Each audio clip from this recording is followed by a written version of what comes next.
Good morning dear friends, आप सभी का सुबह की चाय के साथ an important current affair session में स्वागत है। आज डेट है 6 सितंबर 2021। तो चलिए आज के सभी इम्पॉर्टेंट करंट अफेयर्स देख लेते हैं। पहला प्रश्न है, इंजीनियर्स इंडिया लिमिटेड की पहली महिला CMD chairman and managing director कौन बनी है?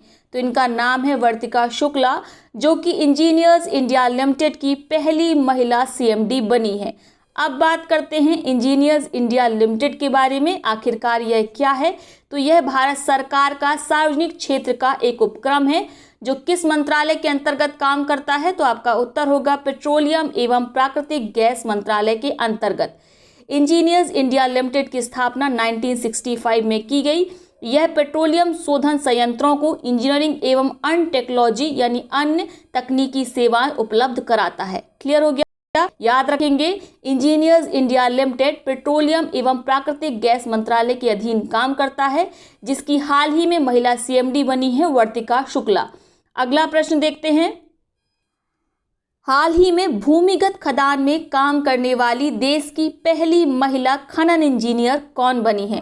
तो इसको आप लगाएंगे मोस्ट इम्पॉर्टेंट, ये एग्जाम में आएगा। इनका नाम है आकांक्षा कुमारी। इनकी उम्र महज 25 वर्ष है। झारखंड की निवासी हैं और इसके साथ ही यह भूमिगत खदान में काम करने वाली देश की पहली महिला खनन इंजीनियर बनी है। तो इसको आपको याद रखना है, ठीक है। किस में ये खनन इंजीनियर बनी है? तो आपका उत्तर होगा कोल इंडिया में। अगला प्रश्न देखते हैं, टोक्यो पैरालंपिक 2020 में भारत के स्टार तीरंदाज हरविंदर सिंह ने पुरुषों के व्यक्तिगत रिकर्व ओपन में कौन सा पदक जीता है? तो हरविंदर सिंह जी ने कांस्य पदक जीता है टोक्यो पैरालंपिक 2020 में। किस प्रतिस्पर्धा में? तो तीरंदाजी की व्यक्तिगत रिकर्व ओपन प्रतिस्पर्धा में। आपको खिलाड़ियों के नाम याद रखने हैं, वे किस खेल विधा से जुड़े हैं ये जरूर याद रखना है, खासकर जो विजेता हैं। एग्जाम में जरूरी नहीं कि पदक से मेडल से संबंधित ही प्रश्न पूछे जाएं, हो सकता है जोड़े मिलाने को आ जाए, जिसमें एक ओर आपको खिलाड़ी दे रखी हो और दूसरी ओर उनसे संबंधित उनकी खेल विधाएं दे रखी हो और आपको जोड़े मिलाना हो। तो उनकी खेल विधा आप जरूर याद रखेंगे। जैसे यहाँ पर हरविंदर सिंह क्या खेलते हैं? तीरंदाजी करते हैं, आर्चरी करते हैं। क्लियर हो गया? अगला प्रश्न देखें, महाराष्ट्र सरकार राजीव गांधी के नाम पर साइंस सिटी की स्थापना कहां पर करेगी? तो हाल ही में महाराष्ट्र सरकार के द्वारा एक घोषणा की गई है कि पुणे में राजीव गांधी के नाम पर एक साइंस सिटी बनाई जाएगी। क्लियर? अगला प्रश्न भी टोक्यो पैरालंपिक से संबंधित है।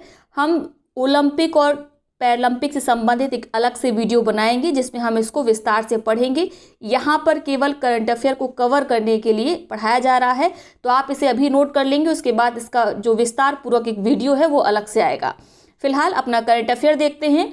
टोक्यो पैरालंपिक 2020 में मनीष नरवाल ने पुरुषों की P4 mixed 50 metre pistol SH1 event में कौन सा मेडल अपने नाम किया है?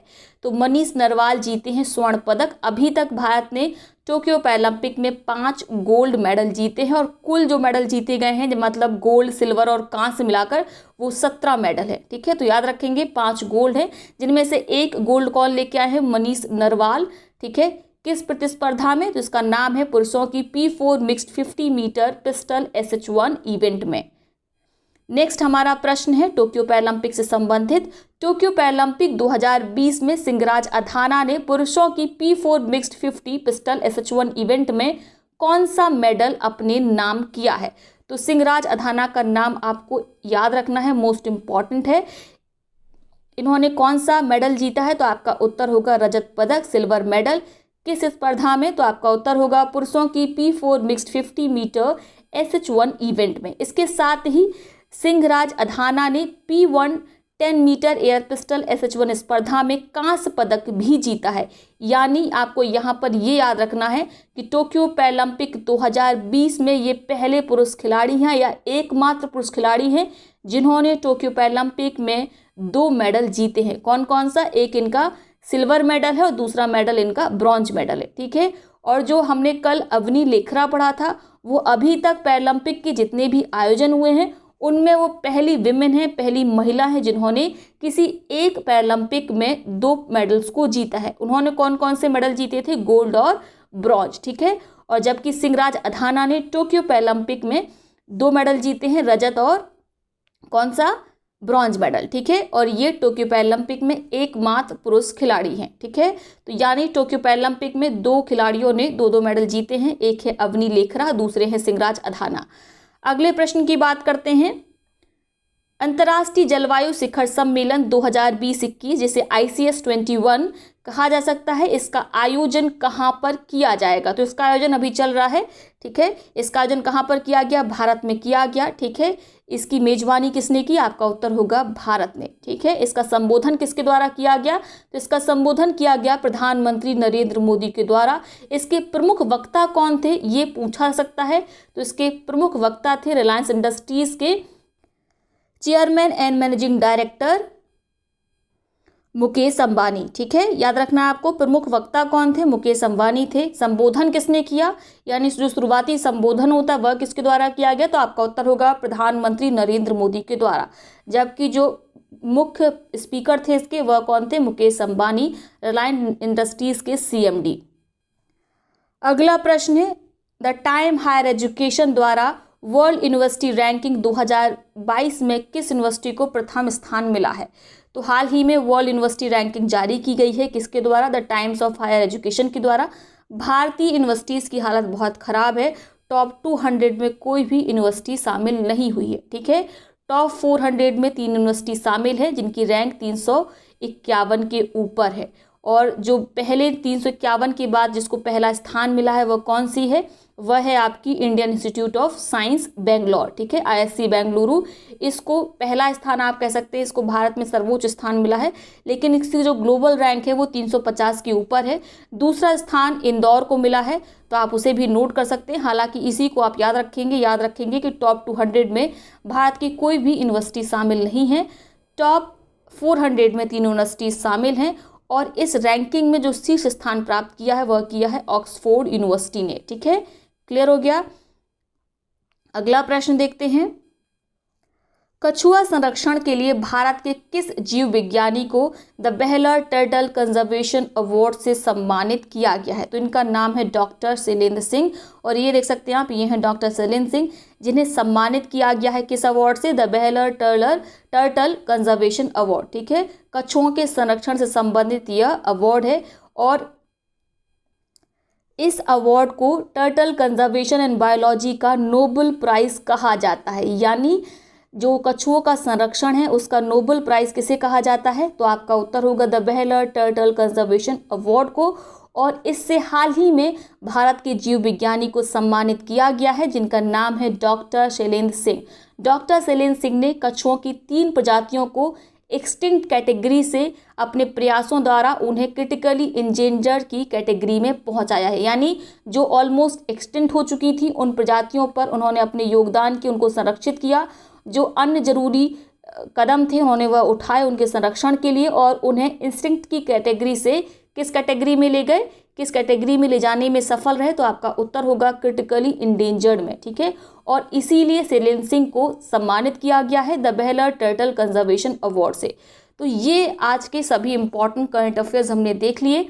अब देखते हैं आज के उन प्रश्नों को जिनका जवाब आपको कमेंट बॉक्स में देना है।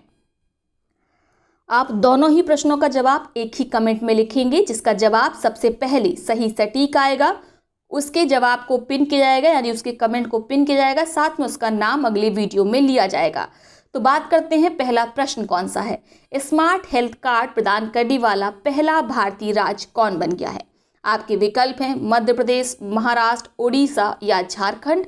वहीं दूसरा प्रश्न है जो कह रहा है टोक्यो पैरालंपिक 2020 में प्रवीण कुमार ने पुरुषों की ऊंची कूद में कौन सा पदक जीता?